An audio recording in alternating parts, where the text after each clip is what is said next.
할렐루야. 천국을 향한 순례길에 지구촌 곳곳에서 믿음의 삶을 살아가는 믿음의 형제 자매 여러분, 안녕하십니까? 1년에 성경을 일독하는 성경 365일 통독 프로그램 꿀송이 보약 큐티 시간입니다. 오늘은 219일째가 됐습니다. 1월 1일부터 시작해서 219일이 되니까 오늘 에레미야 3장에 도착을 했습니다. 에레미야 3장에서 오늘은 5장까지 말씀을 공부하겠습니다. 여러분의 성경 에레미야 3장을 펼쳐보시기 바랍니다. 역시 이 이사야 선지자나 에레미야 선지자는 그 백성들이 싫어하고 듣기 싫어하고 참 핍박하는데도 하나님이 자기에게 주신 말씀을 그대로 전합니다.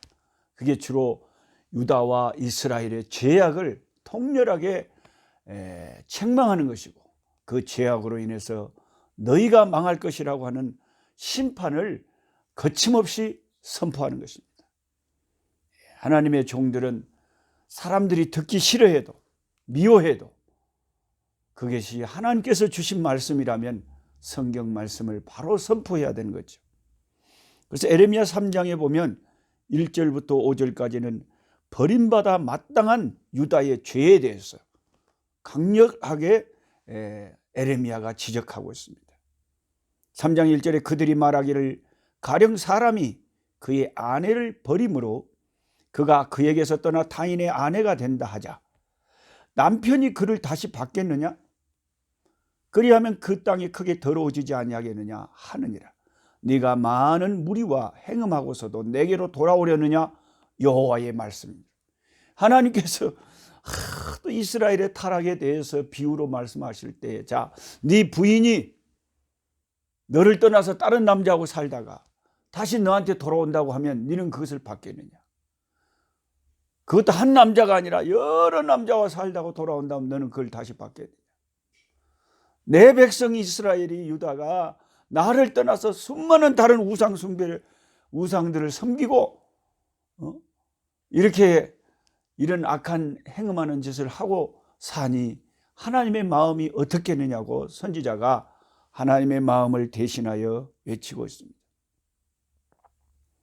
3절에 보면 그러므로 단비가 그쳤고 늦은 비가 없어졌네. 너희들의 우상 숭배 때문에 이제 하나님께서 그들의 농사 짓고 비 내리는 것까지 화가 임하겠다는 거죠. 그럴지라도 네가 창녀의 낯을 가졌으므로 수치를 알지 못. 자, 비가 안 오고 단비가 그치고 늦은 비가 그치면 주여 우리의 죄 때문입니다 하고 회개하지를 않고 창녀의 낯을 가졌으므로 수치를 알지 못한다. 여러분, 이 수치라고 하는 거, 부끄러움이라는 게 성경의 중요한 주제 중에 하나인 것을 여러분 아시죠? 창세기에 이 인간의 처음 시조인 아담과 하와가 처음 범죄했을 때, 하나님의 말씀에 불순종하고 범죄했을 때 그들이 제일 먼저 느꼈던 게 수치였어요. 부끄러움이었어요. 두려움이었어요. 하나님을 피하자. 그리고는 그 전까지는, 죄를 짓기 전까지는 아무렇지도 않게 둘이 벌거벗었으나 부끄러워하지 아니하더라 이렇게 했는데, 갑자기 죄가 들어오니까 부끄러움이 딱, 누가 말도 안 했는데 죄가 들어오니까 부끄러움이 생겨가지고 자기 부끄러운 자기 몸을 가렸다는 거죠. 그 전에는 그게 부끄러운 게 아니었는데 왜 그게 부끄러움이 됐는지, 죄가 들어오니까 부끄러움이 생겼다는 거죠. 그런데 죄가 들어와서 부끄러움이 생긴 것도 문제지만 그보다 더 최악의 문제는 뭡니까? 당연히 죄를 지어서 죄인이 부끄러움을 느끼는 게 정상인데 그나마 아담과 하와는 그 부끄러움을 느꼈다는 거죠. 근데 가장 최악의 경우는 죄인이 부끄러움을 느끼지 못할 때, 이게 가장 무서운 것이죠. 여러분, 어떤 사이코패스가 사람을 수십 명을 죽이고 그냥 텔레비 인터뷰에 나와서 뻔뻔하게 내가 뭘 잘못했냐, 만약 이런다면 이 사람 어떻게 되겠습니까? 고개를 숙이고 부끄러운 줄 알고 내가 잘못했다 그러고 그렇게 해도 사람들이 분노를 터뜨릴 것인데, 그러니까 그 죄로 인해서 아담과 하와가 부끄러워하자 그것을 무화과 나무로 가렸다 그랬어요. 그럼 무화과 나무가 그 움직이고 활동하면 금방 깨지고 부서지지 그게 영영이 가려지겠습니까? 그래서 하나님이 짐승을 희생시켜서 짐승의 가죽으로 아담과 하와의 옷을 입혔다.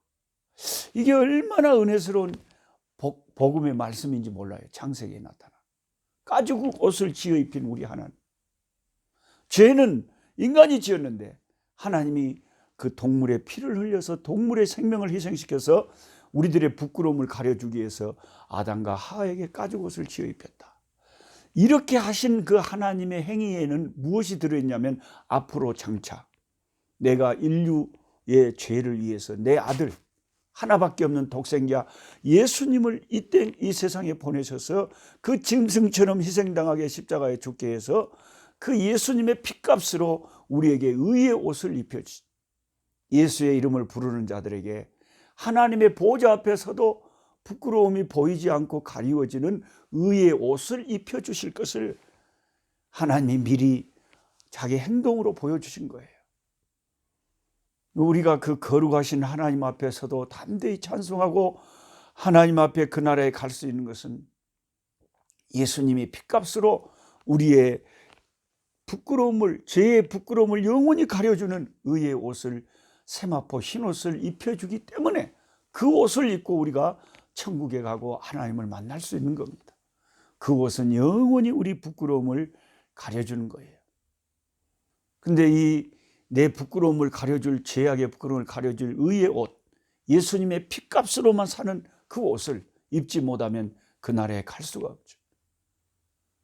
그래서 정말 최악의 경우는 인간이 죄를 지었으면서도 이 창녀의 낯을 가졌으므로 수치를 알지 못한다고는 이 에레미야 선지자의 말이 참 우리를 칼로 찌르듯이 찌릅니다. 여러분, 이 말씀을 공부하고 있는 여러분, 죄를 지으면 부끄러움을 가져야 되는 거예요. 부끄러움을. 그게 짐승하고 다른 거예요. 인간이 부끄러움을 알아야 돼요. 근데 어떤 경우에 죄를 짓고도 부끄러움이 없는 줄 아세요? 제가 가만히 주 앞에서 생각해 보니까, 묵상을 해보니까 3가지 경우에 죄를 짓고도 부끄러움을 몰라요. 첫째는 창녀의 낯을 가졌을 때. 직업이 그러면 지나가는 남자를 붙잡고 잠자자, 죄짓자, 그게 그 직업이니까. 그런 부끄러움을 모르는 그 낯을 가진 창녀의 마음을 가진 자가 부끄러움을 모르는 거예요. 노골적으로 하나님을 욕하고 기독교를 욕하는 사람들이 있죠. 그 영들이, 그 사탄이 그들을 시험해서 하나님을 무서운 줄 모르고 그 영적으로 창녀의 마음을 가진 자들이 하나님을 대적하는 거예요. 그 다음에 2번째로 죄를 지었으면서도 어떨 때 부끄러움을 모르냐? 그게 어리면 그래요. 저도 아기가, 한국 아이가 3명이고 아프리카 아이가 12명입니다만 이게 어려서부터 키웠지 않습니까? 핏덩이 때부터. 근데 우리 딸 지금 하은이가 벌써 뭐 33살이나 되는데 우리 딸 하은이가 어렸을 때는 조그마했을 때는 얼마나 아빠한테 그냥 껌딱지처럼 달라붙어 가지고 이게 생각해봐. 한 달, 1년, 한 2년 됐을 때 얼마나 아빠가 이쁘다고 쪽쪽 벌고 뽀뽀하고 다 안고 있잖아요. 제가 새벽기도 갔다 와서 우리 딸이 자고 있으면 그 딸을 갖다가 내 배 위에다가 올려놓고 있으면 애가 내 배에다 오줌을 싸도 이쁜 거예요. 그런데 애를 안고 있다가 하나, 아빠 화장실에 갔다 와야 되니까 잠깐만 있어.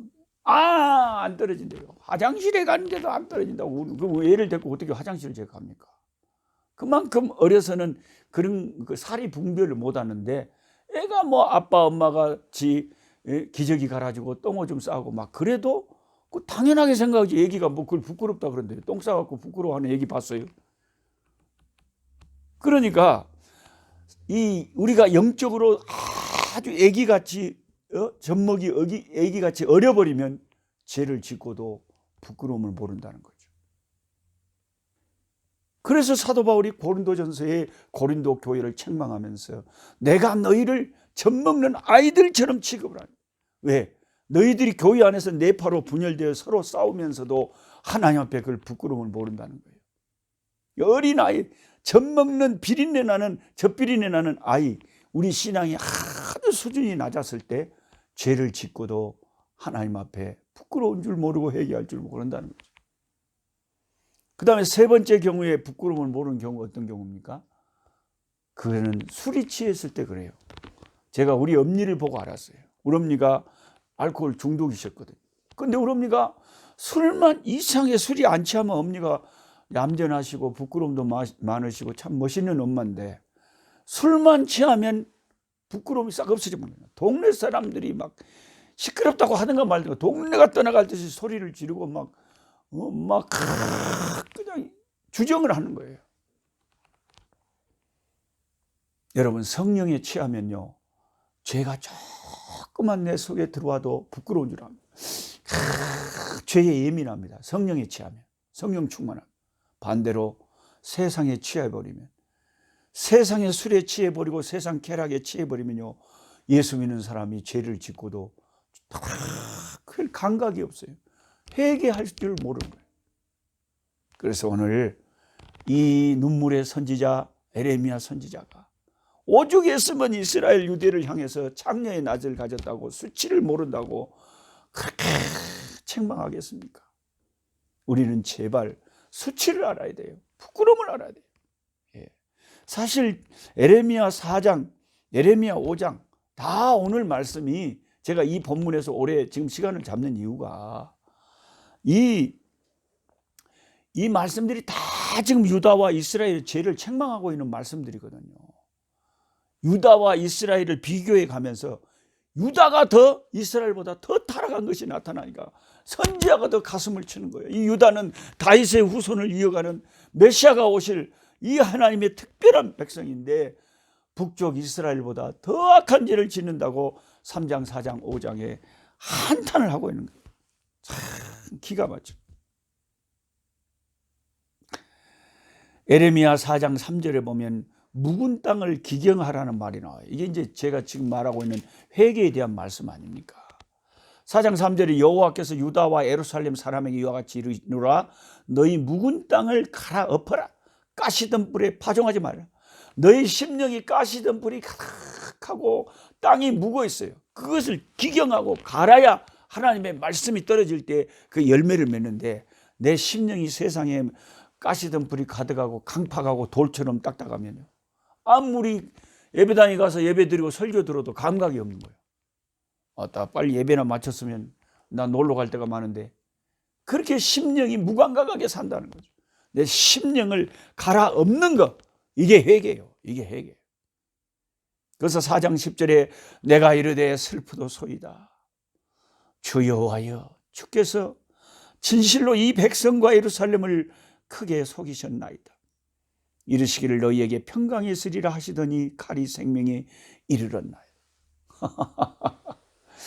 이게 하나님이 이스라엘을 속였다고 선지자가 표현을 합니다. 속인 게 아니죠. 왜 이 표현을 하냐면 하나님이 평강이 있을 것이다. 그래 너희들 그렇게 살면 평강할 거야.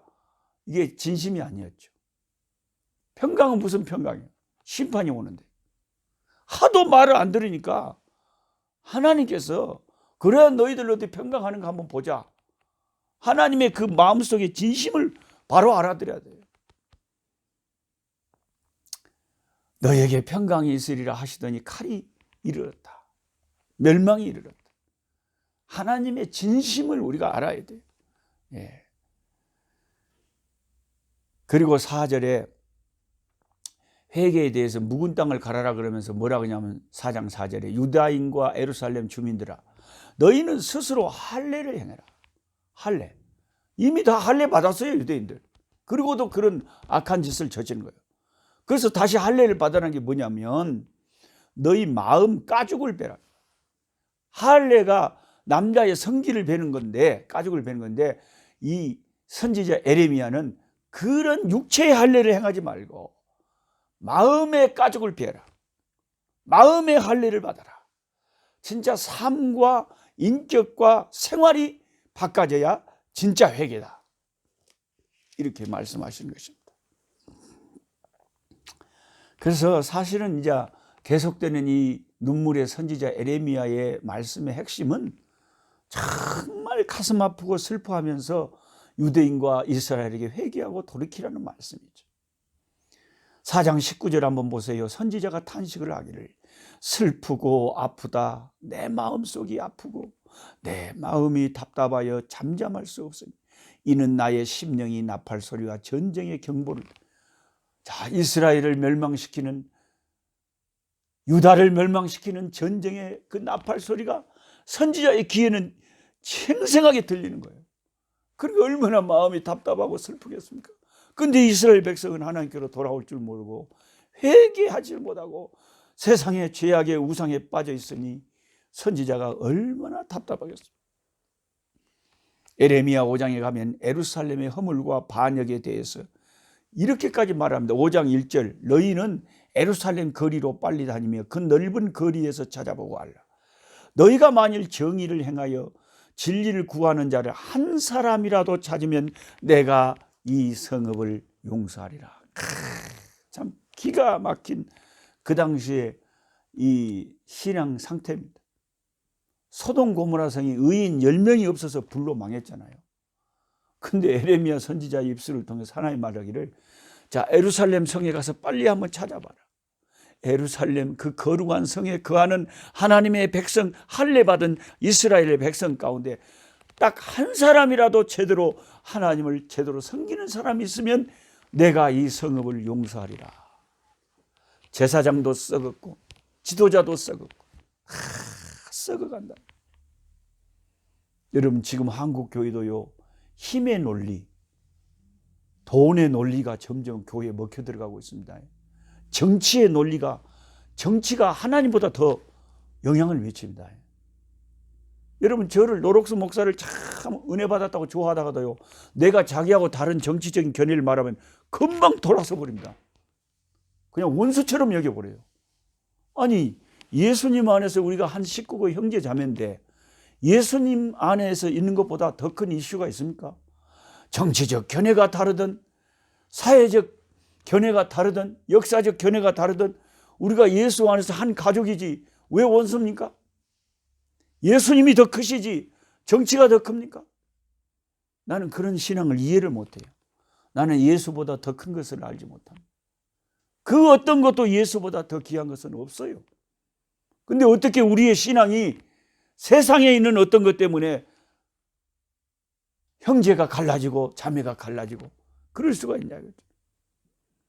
한국 교회는요, 교회가 크게 되면은 총회가 정한 법도 지키지 않습니다. 그러면서도 자기 힘으로 눌러버리는 거예요. 돈의 힘, 파워로 우리 교회 힘으로 눌러버려요.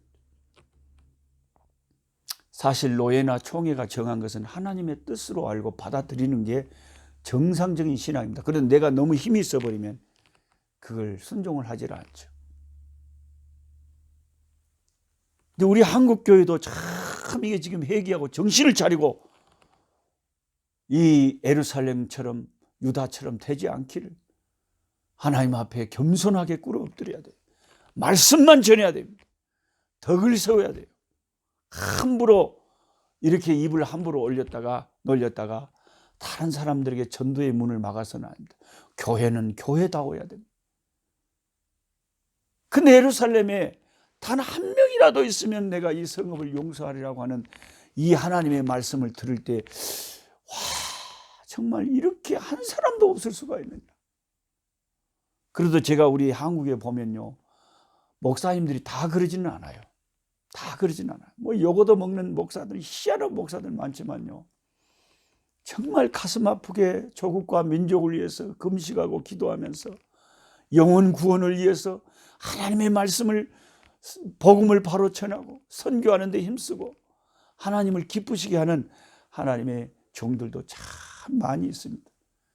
그런 하나님의 신실한 하나님의 백성들이 한국에 지금도 많이 있기 때문에 하나님 우리나라를 그 숱한 위기 가운데서도 지키시고 은혜 베푸시는 줄로 믿습니다. 이번에도 손현보 목사님이라고 하는 세계로교회 목사님이 저희 선교지에 와서 같이 목회자 집회를 인도하고 가셨는데 그 손 목사님의 간증을 들어보니까 너무나 귀해요. 처음엔 그 녹산 제일교회라고 하는 그 조그만 바닷가 교회에 부임하셨을 때 교인들이 한 20명 정도 됐다고 합니다. 그 마을 전체에서 한 100명밖에 안 됐대. 근데 얼마나 하나님께서 그 마음에 전도의 불, 예수 안 믿으면 지옥 간다고 하는 그 확실한 복음의 불을, 그 열정을 붙여 놓으셨는지, 얼마나 전도에 힘을 쓰셨는지. 그렇게 전도에 힘쓰다 보니까 하나님이 은혜 베푸셔서 정말 함께 하셔서 부흥에 점점 역사를 하러 가시고 수천 명에 모이는 큰 교회로 성장시키시고, 지금도 그 교회 세계로 교회는요 1년에 700명 이상을 세례를 준다고 합니다. 하던 목사님, 장로님, 구역장들이 한결같이 그렇게 사람들을 세례받게 한 데까지 전도하는데 그렇게 열정적이다. 저도 같은 목사지만 저도 한때 막 불이 붙어서 전도 열심히 하고 할 때도 있었지만 그렇게 손 목사님처럼 계속해서 지속적으로 그렇게 열심히 전도 활동을 못했던 것을 고백합니다. 그래서 이번에는 너무 제가 또 도전을 많이 받고, 여기 있는 흑인 목사님들에게 신학교를 통해서, 흑인 목회자 학교를 통해서 제가 가는 데마다 남아공, 말라이, 짐바브웨 다니면서, 야, 우리 아프리카 목사님들 가운데, 여러분들 가운데 제2의 소년보가 나와야 된다. 제3의 소년보가 나와야 된다. 여러분의 교회도 전도에 힘쓰면 하나님 성령 역사에서 우리 아프리카 교회도 크게 부흥할 수 있다. 제가 소년보 목사님의 책, 목사님 전도가 제일 쉬워요, 그 영어로 된 것을 서 목사님이 한국에서 보내주셔가지고, 이 나라에는 그 책을 팔지 않으니까 그 영어로 된 책을 제가 싹 이렇게 복사를 해가지고 50권을 만들어서 우리 신학생들 다 나눠주면서, 야, 한 챕터 한 챕터 같이 읽으면서 같이 그룹 토의를 하고, 야, 우리도 할 수 있다, 우리 아프리카도 할 수 있다, 우리 아프리카의 제2의 제3의 세계력 교회 한번 세워보자. 제가 이곳에 전도의 불을 지금 열심히 붙이고 있습니다. 기도해 주시기 바랍니다. 한 사람이라도 깨어있는 사람이 있으면 그 나라는 망하지 않는 것입니다. 할렐루야. 이제 10절부터는 5장 10절, 여호와께서 그 죄 때문에 그 백성을 버리시고 그 성벽을 무너뜨릴 것을 에레미야 선지자의 입술을 통해서 말씀하고 있습니다. 사실 우리가 이렇게 이사야 선지자나 에레미야 선지자의 글을 계속 읽으면 한결같은 말씀들이 그거예요. 너희들의 죄로 인해 멸망받을 것이다. 회개하고 돌아와라. 그러면서도 하나님이 그 어마어마한 심판을 선언하는 가운데서도 그 중에 남은 자를 또 남겨두시고 소망을 동시에 말씀하시는 말씀들을 우리가 읽어볼 수가 있습니다. 오늘은 여기까지 하시고 또 내일 에레미야 6장부터 계속 공부하시기로 하고, 우리 함께 우리 하나님 아버지를 온 세계에서 찬양하는 찬송을 부르겠습니다. 241장 아름다운 본향 천국 바라보며 함께 부르세요. 무궁한 세월 거기 흘러갈 때 고난 풍파가 일지 않네. 제가 하도 찬송을 잘 노래를 못하니까 미국에서 어떤 성도님이 이 찬송가, 제가 찬송하는 걸 듣다가 오 마이 갓 하면서 엄청 놀랬다 그래요. 저렇게 노래 못하는 사람도 찬송을 하는구나. 그래서 저같이 못하는 사람도 찬송하는 걸 보고 노래 못하는 사람도 용기를 얻어서 같이 찬송하면 얼마나 좋습니까? 찬송가 241장 아름다운 본향 천국 바라보며 새 노래 함께 부르세. 찬송하겠습니다. 아름다운 본향 천국 바라보며 새 노래 함께 부르세. 무궁한 세월이 거기 흘러갈 때 고난 풍파가 있지 않네. 고난 풍파가 일지 않네. 무궁한 세월이 거기 흘러갈 때 고난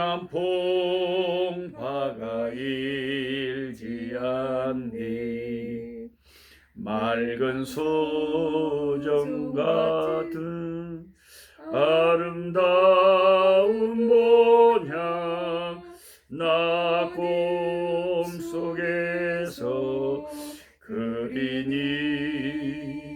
눈앞에 나타난 아름다운 도성 찬란한 그 모습 보이네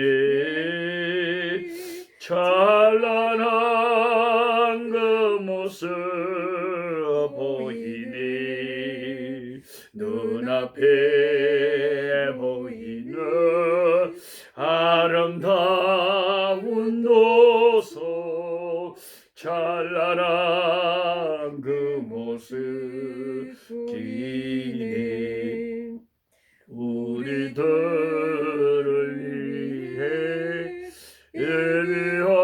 예비하신 내 집 주 예수께서 계신 곳 왕의 왕 되신 주 우리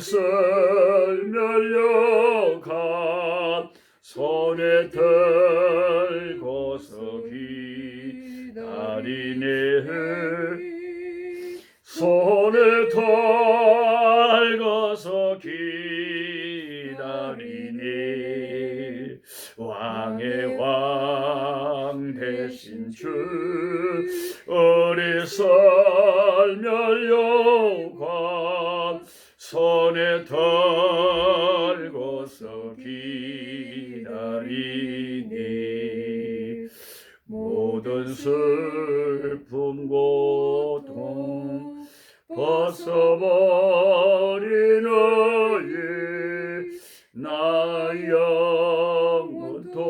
영원토록 살겠네 검은 고 들고서 함께 찬송할 때 우리 가서로 만나겠네 우리 가서로 만나겠네 검은 고 들고서 함께 찬송할 때 우리 가서로 만나겠네